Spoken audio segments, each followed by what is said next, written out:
Yo, what is cracking? What is cracking? What is cracking, my people? Yo, yes, I am starting early. ADQ does not believe in CP time. CP time is not an occurrence in my world at all. That's why I like to start early.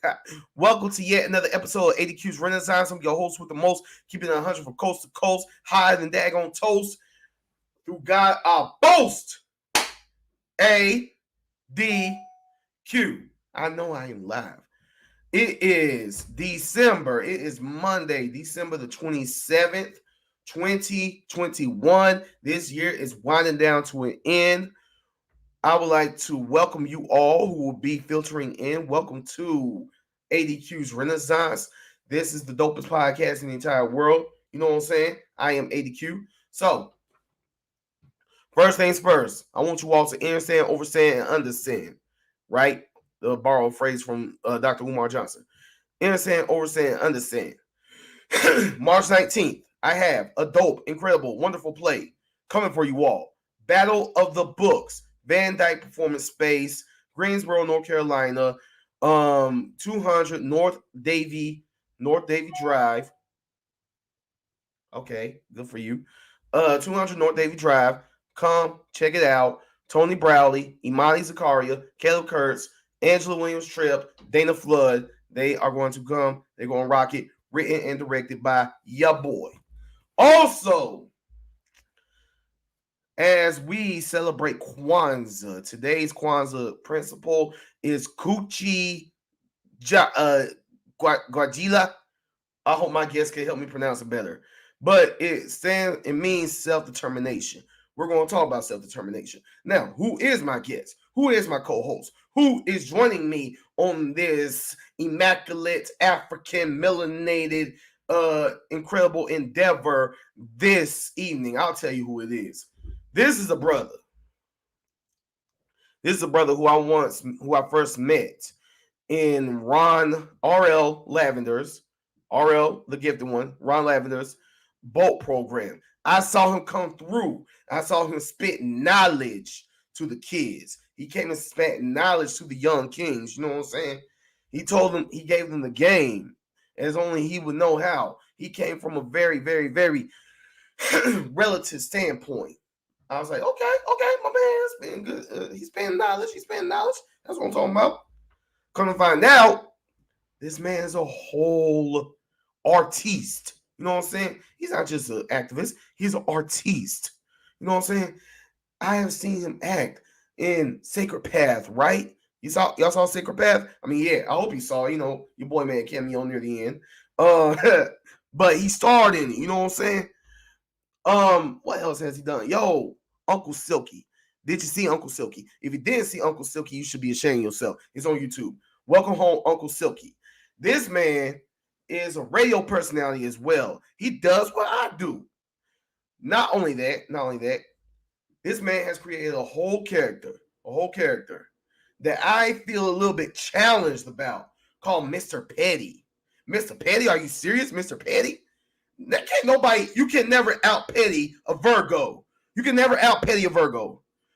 But we're going to see just how petty this man is. Ladies and gentlemen, please welcome to ADQ's Renaissance, Corey Jones. Well, Corey. Yeah, family. What's going on, good brother? I'm over here sweating, doing the thing, just thinking about how you cannot out petty a Virgo. What's going on with you? Not much, man. Out the way, man. You know one thing I'm always low, man. Spreading love and loving those that love me. That is what's up. I see you over there smiling and whatnot. That's what I'm talking about. Put the positivity out there. Absolutely. How's your holiday? Holidays was good, man. Made my girls happy. I got 2 daughters, so I made sure their Christmas was wonderful.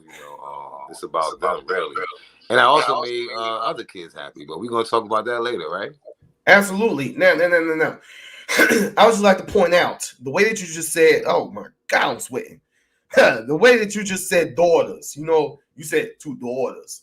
See, down here in North Carolina, we say daughters.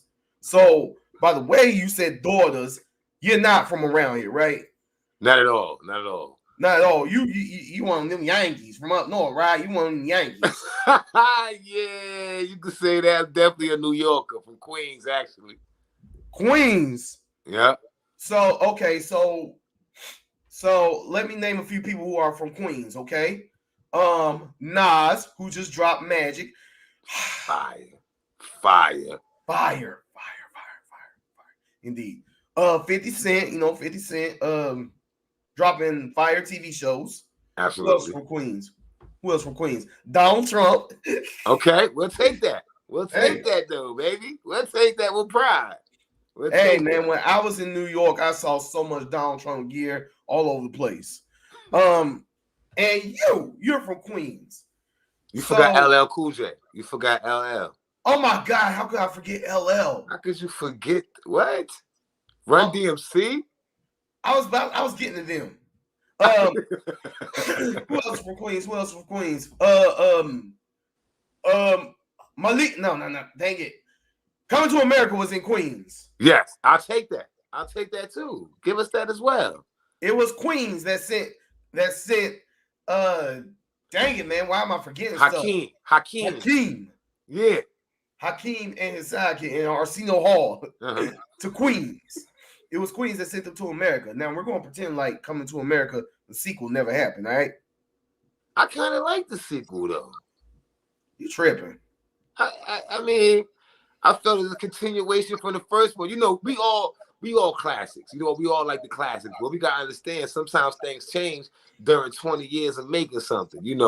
That was straight under that was raw comedy at its finest.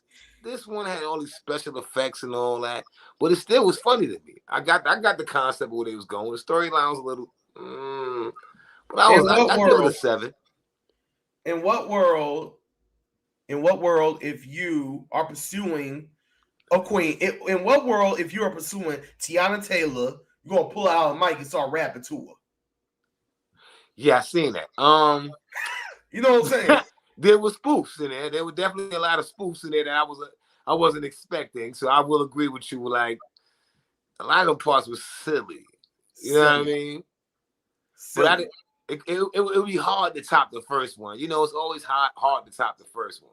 I guess so. That's why some classics shouldn't even be touched. I would say that it was probably just Amazon Prime giving themselves a reason to work with Eddie Murphy, and Eddie Murphy giving himself a reason to give Arsenio Hall and Wesley Snipes a job. Yeah, even all seriousness, Eddie even said that he made sure they paid everybody on set.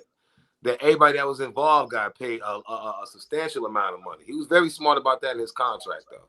We're going to talk about that. We're going to talk about that because, believe it or not, there are scammers out here in the theatrical realm who will duck and goat themselves all over the place, trying to dodge themselves from paying their talent.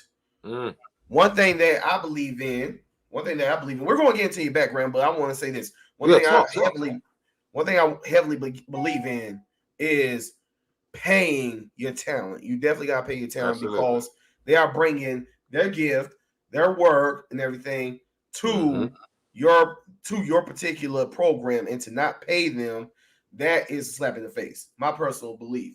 That's why I'm finding myself easing out of the community theater scene, and I know that once I put a Battle of the Books March 19th, I'm paying my talent.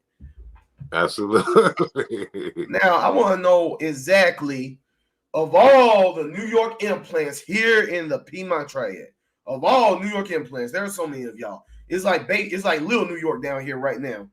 What was it that brought you down here? Just a change, man. I wanted something different than being in New York all the time. So I had people that were already down here. So I migrated down here as well with them, Of course, it wasn't all good at first. I came with intentions of being the man, you know what I mean? But all that quickly changed when I realized there was more to life than that. You know what I'm saying? Right. So I remember, excuse me for that. I remember the way we first met. You was at Bolt. RL's Bolt. Shout out to RL. Shout out to Bolt. You were spitting game to those kids, man. You were telling those kids something that they need to hear. And coming from your distinct voice, your distinct, New York delivery and stuff. I'm sure it hammer home with the kids. I would ask, what was it that inspired you to go and speak to the kids? What inspires your activism work? Being from those neighborhoods, being in that, I hate to say impoverished because it's not that, you know what I mean. But being in these neighborhoods where the needs aren't met, you know what I mean. I'm from those neighborhoods. I have a lot of friends still in those neighborhoods, you know what I mean. A lot of their kids I call my nieces and nephews. So I always wanted better for them because I knew what their experience was like. So like you said, I have a distinct voice and one who can put myself out there. So I said, why not put myself out there for the kids that deserve to be heard? You know, we sometimes forget to hear the little voice inside of a big room of big voices. You know what I mean? So I'm gonna make sure that we're reminded of them. You know. I like that. I like that little voice in the room. Big voices. That reminds me of a scripture of when I'm paraphrasing, but there was Jesus saw that 99 lambs were going to heaven, something like that. But he came back for the one because he was like, yo, I gotta get that one. It's cool that I got these 99, but I gotta get that one. So he was like, yo, I gotta go get that one. Even if you're a little voice and I'm a big voice, and we in a room of big voices, I gotta get that one, right? Absolutely. Absolutely. So kudos to you on that one. I Now, appreciate that. now when I found out that you and Amston Hughes, shout out to Amston. Shout out Amston. We're putting up this joint, Welcome Home, Uncle Silky. When I saw that you both were stand-up comedians and whatnot, I was like, whoa, what? I didn't know. I did not know that y'all did that. I felt a little stupid. I wouldn't say that. Me and him actually wrote that in my garage. You know.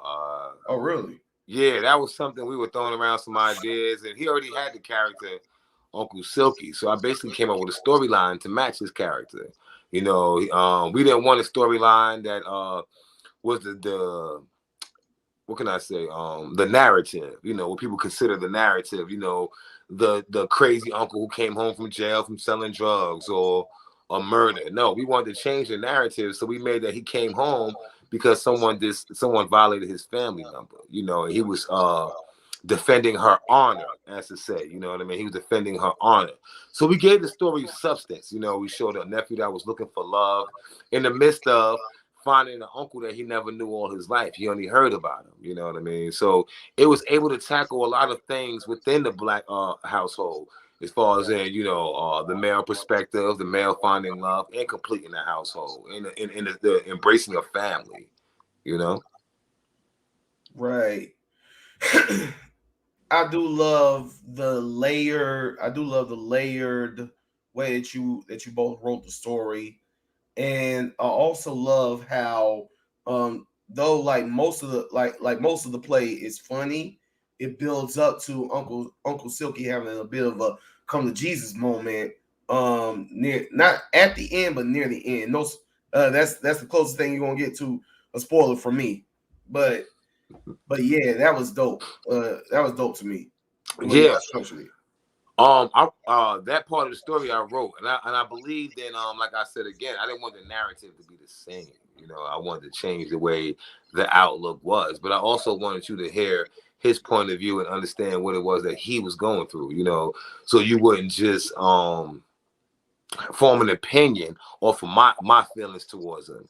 You formed your own opinion. You know, and a lot of people left it with the profoundness of seeing that, like these are two comedians that actually wrote this, so it was a blessing to have people give us that feedback. It was a blessing to be there in the audience at Triad Stage to watch it, and it's also a blessing. It was also a blessing to see Dana Flood, who is going to be in Battle of the Books, March 19th at the Van Dyke Performance. Seeing her performance was also a blessing. Now, last year I had the Flower Child, Miss Jones. I had her on this particular platform. We talked in depth. only worked with her on Mad King's video. Other than that, I've never really worked with her before. You have. What's it like working with her? She's a creative genius, man, to be honest. One thing about Morgan is she brings the best out of the children. She has a way with children that's like no other. I call her the kid whisperer. She's able to even bring the shyest child out. You know what I mean? The child who doesn't really know too much about the stage or isn't too fond or keen of being on stage. Morgan has a way of bringing that out of that child. She's a great director, great choreographer and stuff like that as well. She also helped us with Uncle Silky as well. She directed that as well for us. I think that was her first major debut as a director. She did a great job, man. We had a great time with her on that set. That was her first debut? Now, I believe so, if I'm correct. I would just like to point out that Imani Zakaria, who is going to be starring in Battle of the Books.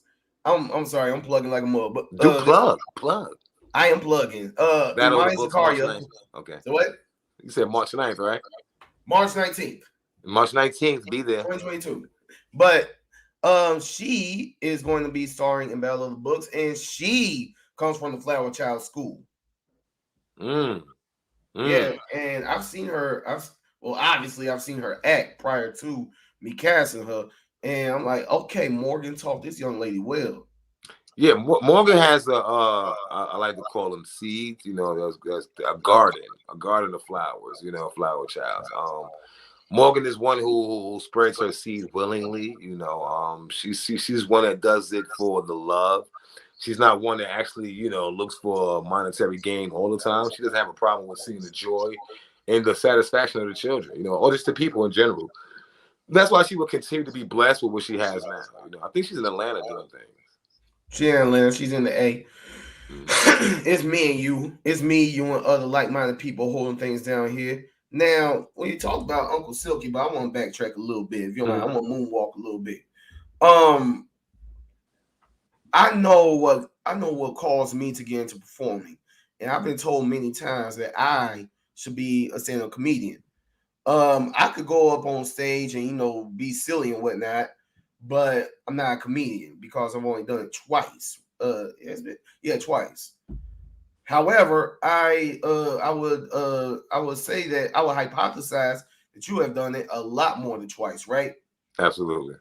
So I would ask you, what caused your entrance into that particular genre, that particular art form? I've always been a class clown. You know what I'm saying? I always had the ability to make people laugh, even when they were down. I was able to find a bright spot even in the darkest areas. So that was something that was in me. I never knew nothing about getting paid for it. I was working at this steel factory called O'Neill Steel down here in Greensboro. I had got fired from the job, and while walking home in the rain, feeling kind of down and depressed and like trying to figure out my next move, I was praying to God, like, yeah, what do you want me to do next? Like, I'm at this point in my life where I don't want to go this way. I want to continue going on the path that you want me to be. And I heard something that said, make them laugh. I didn't think nothing of it. I let it just slip out my head. 2-3 days later, I had a friend by the name of Cherie Martin, Lady Shamar. She does a lot of comedy out here as well. Great young lady. Great lady. She introduced me to comedy. She asked me if I want to get on stage for open mic night. I got on the stage and the feedback was crazy. People told me I was funny. I did a great job, and here we are now. I'm getting interviewed by the great one. So I appreciate that. So here's a 2-part question. I want to ask you, who are the ones who inspire you? Like, who's like your top 5 comedian list? Okay. And also, what is it like being out there on stage, holding the mic, saying, "Okay, I got to make these people laugh"? Because when you're making someone laugh, you are channeling an emotion, a reactionary emotion. Like if you were to try to make someone cry, you're trying to make someone laugh. What goes into that? So, top 5 comedians. How does it feel to make them laugh? All right, top 5 would be Of course, Richard Pryor, Eddie Murphy, Red Fox, Cat Williams, and I don't. It's not going to be the obvious. So let me see what I can throw in there that'll throw who's you that? off. Corey Holcomb. Corey I like Holcomb. Corey Holcomb. I think Corey Holcomb was funny. Okay. He is funny. Yeah, Corey Holcomb. He's a different funny, but he's hilarious. You know. When I get on the stage, that's my non-judgmental place. You know. That's the place where I have control. You know, I have the mic, so my voice is the loudest. So I dictate the room. It's a great feeling to see someone laugh at something you wrote. Yeah. Because it's something that you actually made up, and someone found humor in it. You've tuned it fine enough that you can get a reaction out of just words. So the laughter that I get from on stage only feeds me. It's like if I know you're laughing at my jokes, it feeds me more to go become even funnier, which is kind of weird to say, but it's like food for my soul, you know what I'm saying? For my laughter, the laughter soul in me, you know. It feeds me to automatically give out more. You know, on that stage is like no one else is up there. You know what I mean? Like there's no one else up there but me. And I dictate, like I control the elements. You know, if I don't want to be funny, I don't have to be funny. If I choose to be funny, I can make them laugh. If I choose to be serious, I can bring a tear. But I control that moment. The emotions lie within my hand. So it's a powerful feeling once one overcomes the fear of being shy or the anxiety of being in a big crowd. I like that. I like that. You could actually show a thing or two to these new modern day comedians who are like super anxious and whatnot. And have you seen these like new modern day comedians who go on stage talking like this and talking like that? Yeah, that's just nervousness. Like anything you do repetitively, of course you're gonna stop eventually being nervous, you know, because muscle memory, that's like with boxing. You know, if you do it eventually after so many times, it becomes muscle memory. So most of the time when we see that, that's people just getting on stage, you know what I mean, just learning. So but they be consistent, they'll definitely get better, you know. I would tell you that my all-time favorite comedian. I was just talking about this man in the barbershop the other day because they played his show on Netflix. The great Bernard McCullough, better known as Bernie Mac. Agreed. Bernie Mac was a legend. I'm matter of fact, let me take Corey Holcomb off there and put Bernie right there. Bernie was like a comedic genius. Yes. Like when writing comedy and having jokes, there's always a setup, big punchline. Bernie knew how to marinate in that setup to where you thought it was the big punchline, but it wasn't even part of it yet. No. You know what I mean? And that because comedy is nothing but a strategic way of figuring out how to make people laugh at certain moments. Right. You know what I mean? Like it's deeper than you can actually imagine. You know, so he was a comedic genius on the way he put things together. You know what I mean? I definitely put him on my top 5. I would say if people wanted to cancel Dave Chappelle today in 2021, if Bernie Mac was still on today, he'd be canceled 1,000 times over. Absolutely, milk and cookies. Some milk and cookies. Yeah. They will cancel that man until he can't be canceled anymore. No lies told. But I tell you one thing that I love about comedians. You fall into this crowd too, because come on, Sacred Path, man, Sacred Path. That's my joint right there, boy. Sacred Path. Whenever a comedian, Whoopi Goldberg in Color Purple, right? Whoopi Goldberg was a comedian when she was doing Color Purple, right? Absolutely. Adam Sandler, whenever he stops being stupid and does a comedian and does a dramatic role, you know, Reign Over Me, Spanglish, daggone the Meyerowitz stories, Uncut Gems. Mm-hmm. When Punch Drunk Love, when Adam Sandler does drama, he kills it. Eddie Murphy in Mr. Church, Will Ferrell in Everything Must Go, and dang, another joint that I forgot. My point is, when comedians or comedic actors do drama, it has been my dang gone. How can I forget Jamie Foxx and Ray? Yeah, hey. He embodied that character to the point where, like, you remember he was doing that character back when The Living Color was out. So he just got more in depth with it when he found the life story behind it. Like, that made me look at Ray Charles in a totally different light. You know, a positive one, of course. You know, because I've seen what he went through. You know. Mm-hmm. But absolutely. But what I'm getting at is when you comedians do dramatic roles. Oh my God, y'all kill it. Yeah, you too. You too. You too. Because, you know, a lot of times people think we're comics all day. Like, people think, you know, Petty can only do comedy or he's just a comedian. Hence me doing hosting, acting, voiceovers. You know, I keep the brand multi levels. You know, I don't just stay with one branch. You know, I keep plenty of branches on the tree of Petty. You know, I've always made sure I never limit myself to just being somebody that's, you know, I've always made sure that I was more than just that, you know.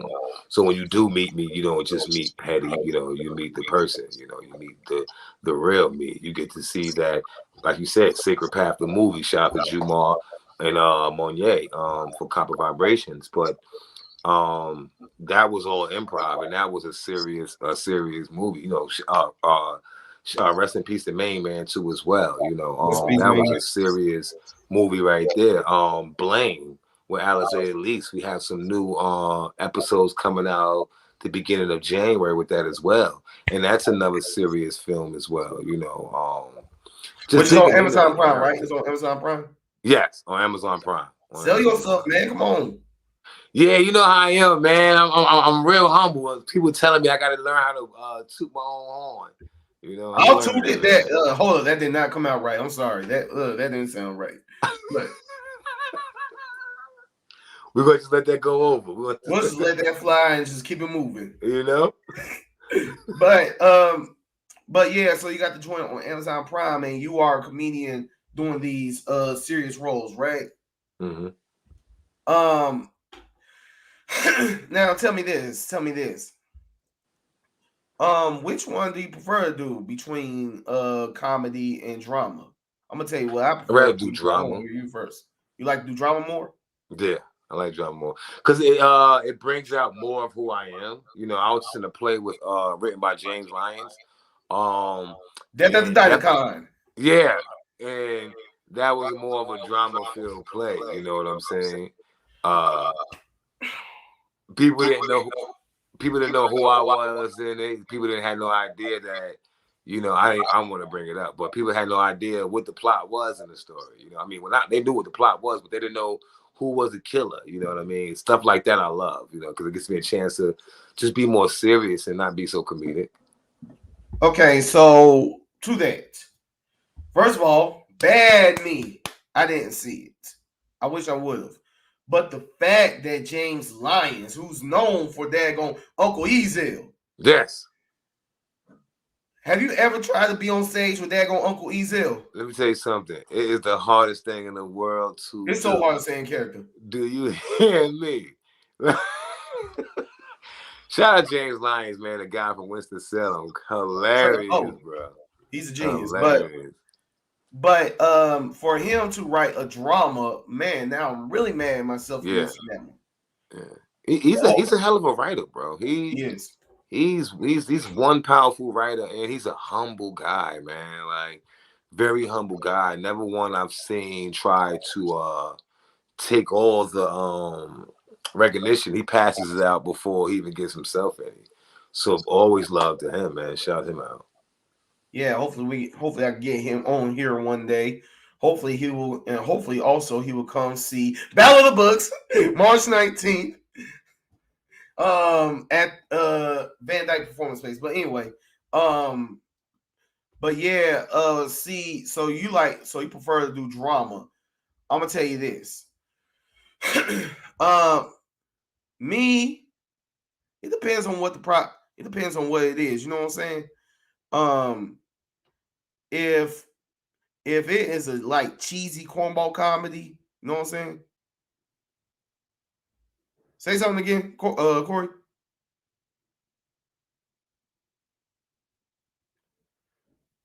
This is the risk of podcasting. Sometimes technical issues occur. Our guest is adjusting his camera.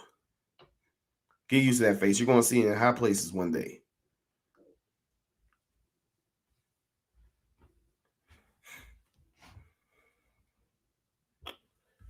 So while he's getting everything together, I'm going to do another cheap plug. Battle of the Books, March 19th, 2022.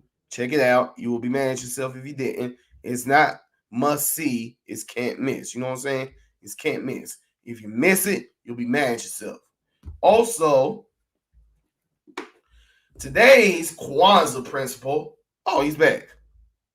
Apologize, good brother. It's all good. That was my mentor, Buster Brown, calling me, man. Man, you are skipping a talk with your mentor to come chat with me. Yes, sir. Yes.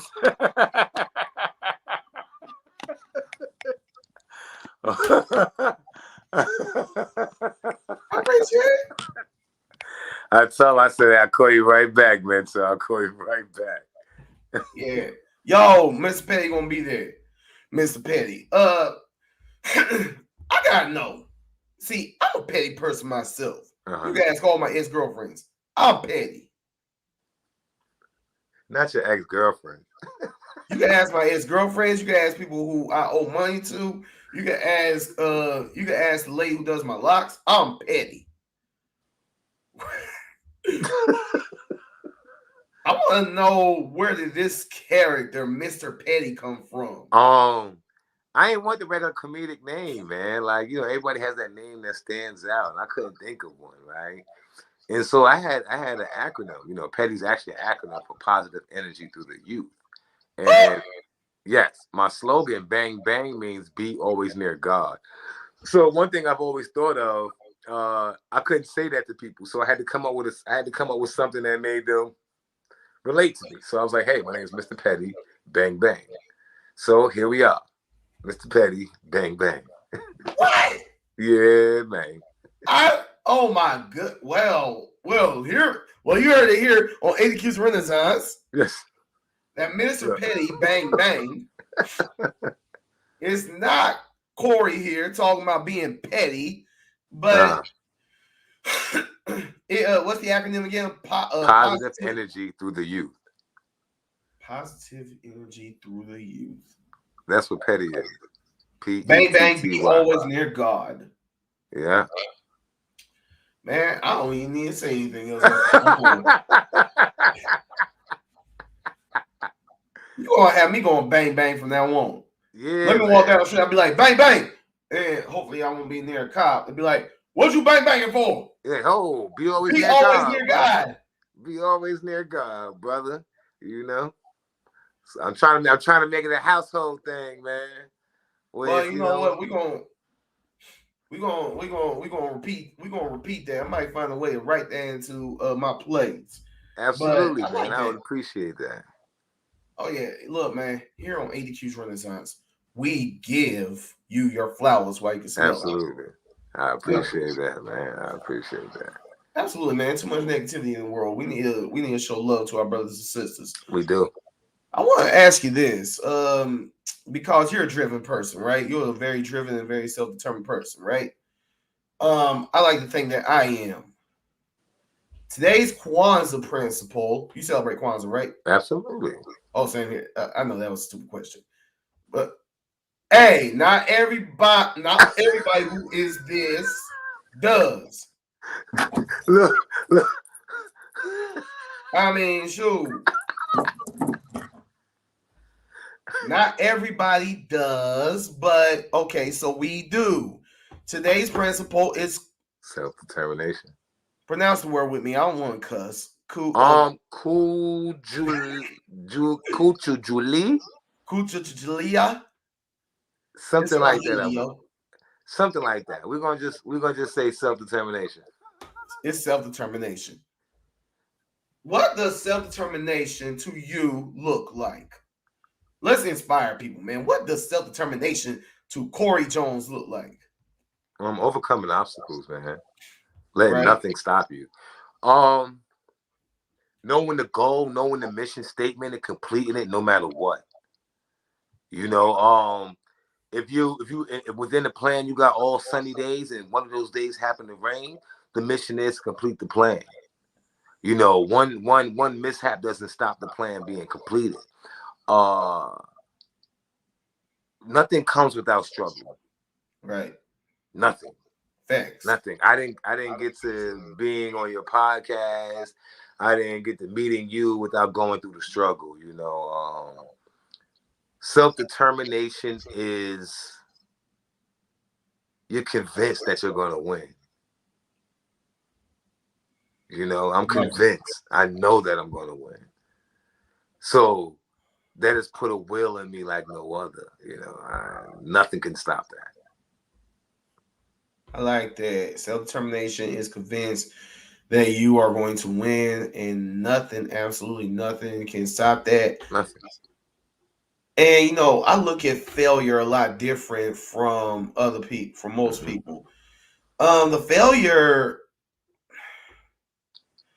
to fail really is like one of the greatest lessons, like what to do, what not to do, right?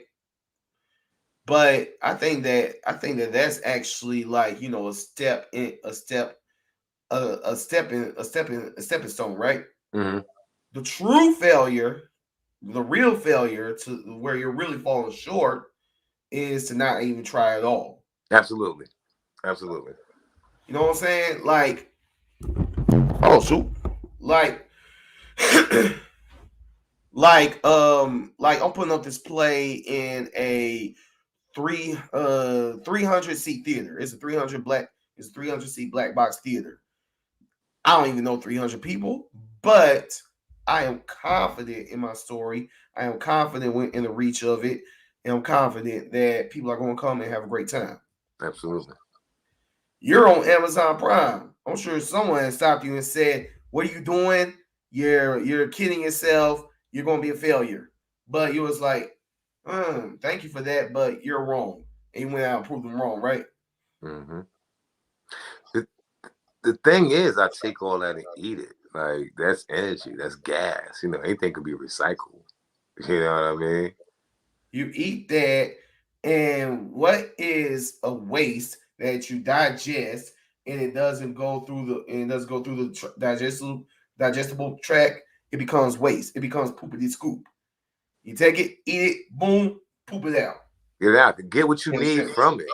Pull what you need from it and get. Because even within negativity, there's something that you're gonna use from it. You know what I mean? You now know that this person don't like you.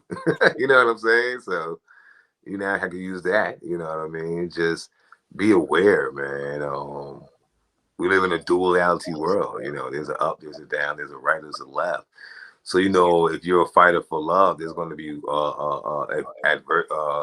enemies of that same love. You know, soldiers of hate. You know what I mean? They're going to come at you.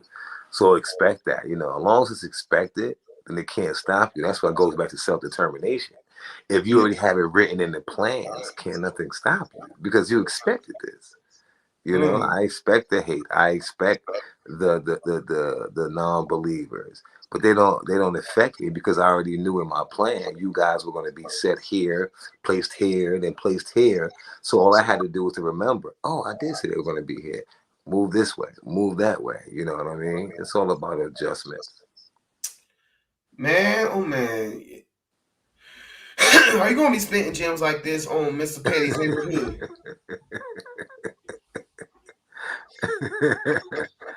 Oh man, I just try to make sure, bro, because I've been there, I've done that. You know what I'm saying? I'm 43 years old, so No, you're not. Yeah, No, you're not. yeah. You are not 43. Yeah. I refuse to believe that. Yeah. Yeah. But so this is what 43 look like.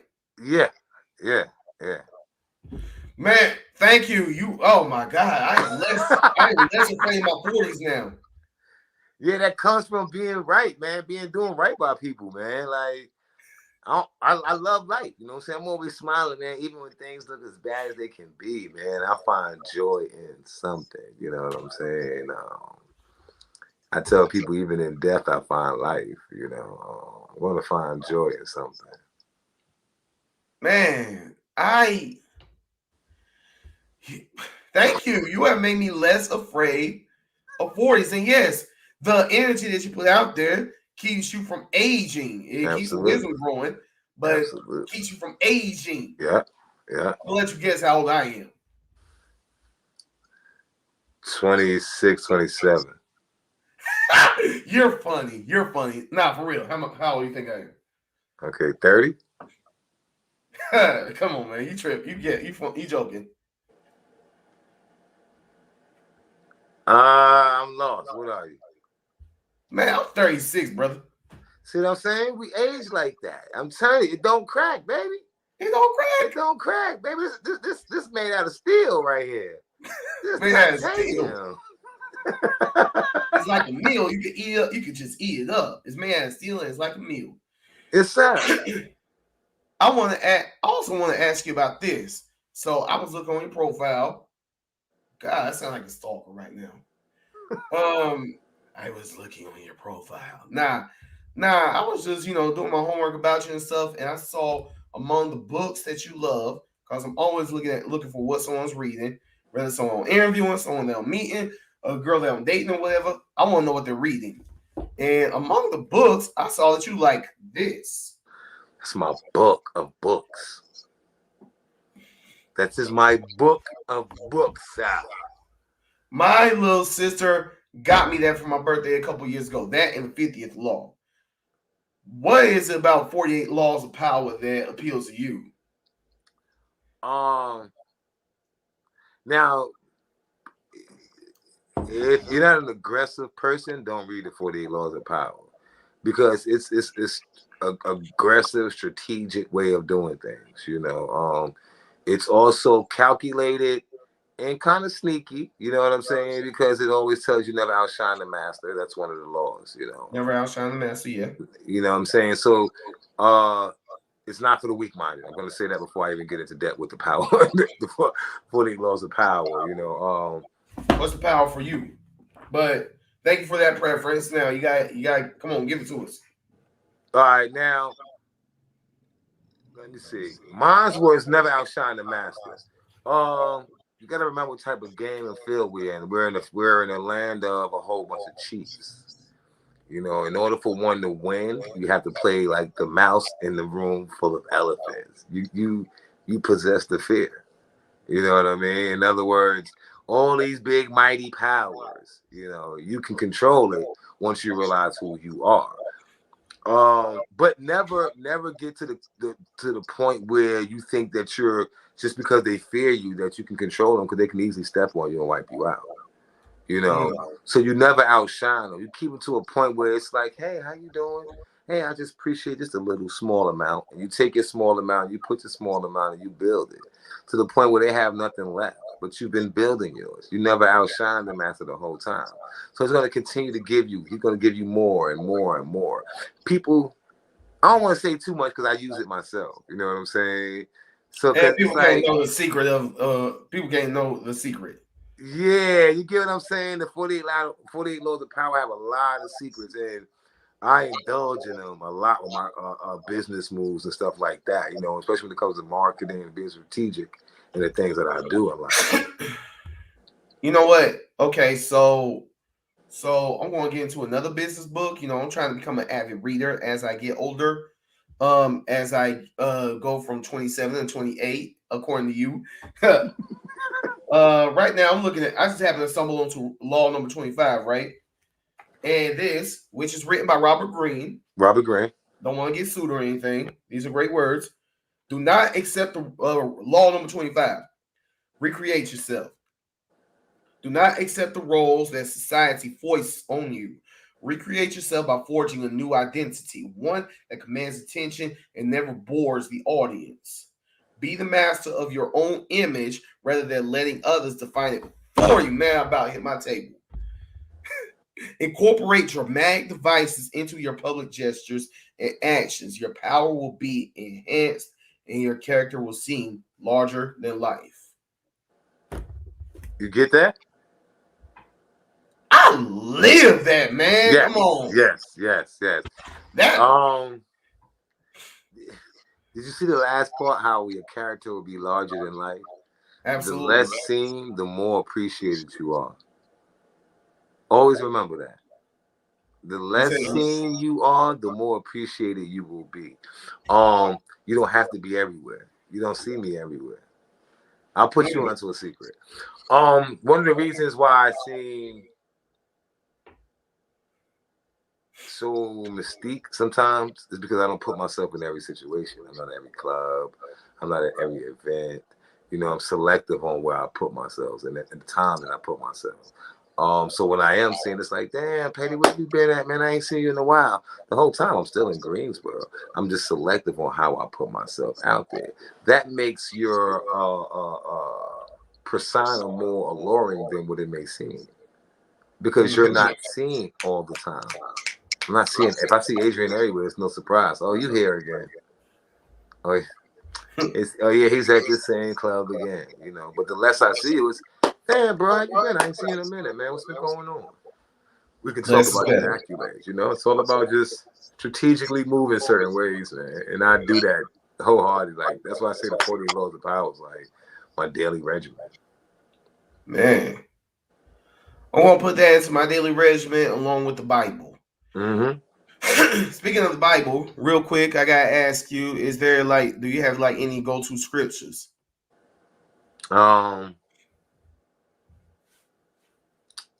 it shall be given, knock it shall be, seek it shall be found, and knock it shall be given. You know, basically, you know, just ask. You know what I mean? You know, like for all those that ask, you know, they shall be answered. All those that seek, they shall be found, and you know, all those that knock, the door shall be answered. You know, those three principles are everything. You know what I'm saying? I like Proverbs 22:1 where it says a good name is better than riches and gold. Absolutely. Imagine going somewhere and your character getting something paid for. Say it again, man. Say it again. Imagine going somewhere and your character getting something paid for. My mentor Will Hall always mentioned to me. Matter of fact, Clarence Mack. He mentioned to me, money can get you anything. You know, it can get you certain things, but your character can get you anything in the world. It can get you in places that money can't. It's like me sitting down at Summit Cafe. Shout out Summit Cafe. Plug them in.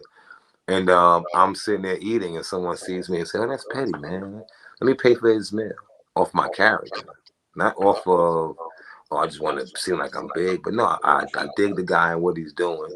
I want to make sure that he's accommodated. You know, that's big. Your character paid for that. You know, that's one thing I'm big on, making sure I'm solid with the people that I know and don't know. You know what I mean? I thank God for that trait. You know, not being fake. You know what I'm saying? I thank God for having the trait of even knowing you for this long. You know what I mean? And you hitting me up and say, "Hey, Petty, I want this," and it's like, "Yo, I got you, bro. No problem. When?" You know, I couldn't do it Sunday, you know, of course, to work. But any other time you ask me, I'm there, no problem. You know, I don't forget those that were supportive of me with Uncle Silky prior to me being the Mr. Petty. You know what I mean? That were there when we were doing both, you know, and people didn't know us in such a manner they know us now. Before the ADQ, you know, before the plays you were writing, before all of this, you know, those that supported me then, I never forget. You know, that's why I'm always there at the first chance I get. And that is a beautiful character trait to have, because some people step on people on the way to the top. Some people take people with them on the way to the top. But you gotta be very choosy about who you take with you. Absolutely. So with the time that we got left, 2 questions. Number 1, does this book do anything for you? Rich Dad, Poor Dad? What? I had to ask. Yo, I read something in there the other day. It hit me. See, what I read was a lot of us think that working is going to equal wealth. That is not true. That's very false. Only way that we can sustain wealth is when we work for ourselves. Absolutely great. I'm at that stage now where I'm switching through that process. It's a different feeling. Entrepreneurship isn't for the weak. No. Because every day isn't a good day. You get what I'm saying? Yet, when they do come, oh, how glorious it is, Lord. Oh, how glorious it is. You know, one must remember, the same way you work hard for Jeff Bezos, Target, McDonald's, any law firm, whatever high-class corporate job you have or career or whatever you want to be, you will still never be at the top. Nah. You know, there will always be someone that you are under, that you work for, that signs the checks. There's nothing more exhilarating and a greater feeling than to say, you know, I don't feel like going to work today. I'm going to take off. You know what I mean? Don't get comfortable with doing that. Please don't, because the main objective is to win. You know, the main objective is to succeed. Residual income is great. You know, have multiple streams of income. Multiple streams. Because while you sleep, you want to make money. You know what I'm saying? You want to make money while you sleep. And then you want to be prepared at any time. Put up, save money. And me telling you save money is not like I save money. So take my advice, because I'm telling you to save money and I don't save money. You know what I'm saying? So, but just be wise in your moves, man. Entrepreneurship is where it's at, man. But like I said, it's not for the weak. It's for the strong only, man. It's for the strong. But it's prosperous and it's rewarding in the end. Just depends on who is willing to take that step. Absolutely. See, I'm going to tell you this. I'm going to give you this example real quick. I decided when I decided I was going to put up Battle of the Books, which is going to be up at Van Dyke Performance Space, March 19th. When I decided to put that up, I said I'm not acting in this. I am not acting in this because I think that this would be a great chance for me to build up my reputation in regards to promotion and marketing and basically building up my own enterprise, Quarles and Associates Creative Group. I think that by taking myself out of the actor's role and focusing on all the rest of the stuff, that's where I start building up my my roots for being my own boss. Mm-hmm. You're in the right direction. You know what I'm saying? You've always been like that, bro. You've always been a self-starter. You've always been one who thought outside the matrix. You know what I'm saying? So, thank you.